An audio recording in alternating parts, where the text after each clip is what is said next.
many lawmakers have investment in companies that they regulate. Should congressional leaders have a blind trust for their investments to avoid conflicts of interest? Joining us now is Bob McEwen, a former congressman from Ohio. He says yes. We also have Neal, Asbury, radio talk show host, who says no. All right, Neal, go ahead, make your case. Well, I know it's the unpopular position on this, and it's even a bit counterintuitive. But why shouldn't our elected officials have the same privacy that all Americans have? Look, our CEOs of public companies, they have to certify that they're not doing anything illegal. So if our congressional leaders do that, that's okay for me. Because what's happening is those who create jobs are not going into government. There's some inference in all of this that these people have done something wrong to have this wealth. And the entrepreneurs, the small business owners that have been successful creating jobs are not going in government, and we're not creating jobs in this country. So obviously something is not working right. It's almost as if you have to be a Buddhist monk from the Himalayas to run for any office these days. They're a long way from that. Bob McEwen, Buddhist monks in Congress might make a very positive difference, just to pick up on Neal. But barring that... Well, let's create jobs. Let's create jobs. I'm all for job creation, buddy. Let's slash the marginal tax rates and create jobs. But Congressman McEwen, welcome back. What about the issue of full disclosure and full recusal from any legislative issues that come up on the committees and subcommittees for these guys that own shares? What about that? Well, the question, I completely agree with the reasoning. It's just how do we resolve it? I believe that there's no disinfectant like sunlight. I believe that whatever a person receives in campaign income, whatever he receives in personal income should all be made public. The idea of making all these games and hiding circles and only certain people can give so much creates loopholes that people just dance around. I say let them earn what they want to earn, let them say where it came from, let them collect what they want in contributions, and let everybody see everything within 24 hours. Certainly transparency, but Neal, I mean, we're not allowed to own stocks because we sit here and we talk about them one way or the other. It seems like it makes sense for politicians who are regulating and making laws related to companies that they shouldn't be allowed to own stocks either. What do you think?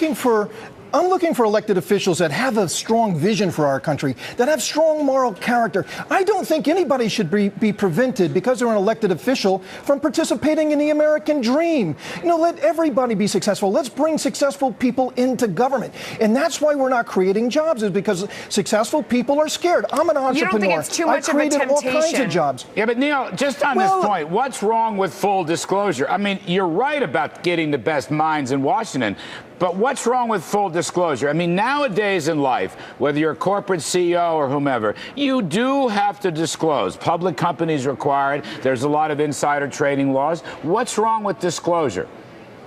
Well, my point is this, is that if we trust our CEOs of public companies to certify they're not doing anything illegal, why shouldn't we trust our elected officials? And ultimately, the oversight is the American voter. If they're doing something wrong, they'll be tossed out of office.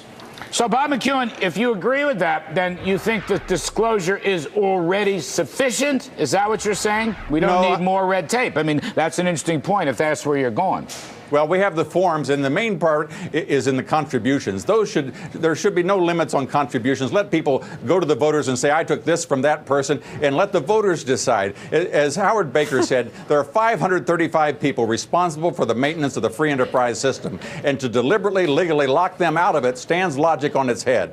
And so I think the time has come that we have the system whereby we can watch what they do, let them go to the ballot box every 24 months, and let the people decide. But, Neal, you don't think if Nancy Pelosi owns $1 million worth of Apple stock that there is some kind of a temptation or conflict of interest or even the appearance of it when she goes to regulate or pass a law connected to that company? You don't think that money should be in a blind trust? And again, you know, she's not doing anything illegal. I mean, that's the line. Is she doing something illegal? What about the temptation?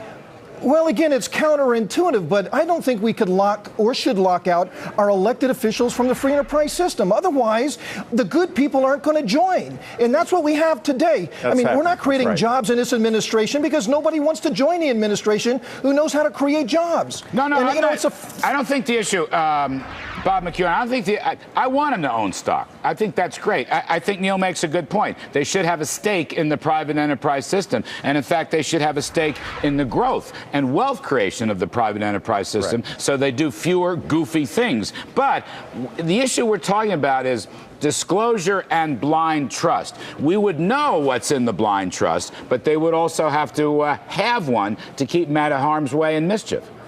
Well, we just recently had a governor and a senator from a Midwest state that came in a multimillionaire, and by the time he looked into his blind trust, it was all gone. You know, for 200 years, this country functioned successfully with people that could earn income in addition to serving just in Congress. The idea that we now make them hang on to only their paycheck from the government, I think was said counterintuitive, destructive. It eliminates people that can make decisions on their own. The kind of people we want in government. The kind of people that know that I want them to have shares. I absolutely want them to be invested.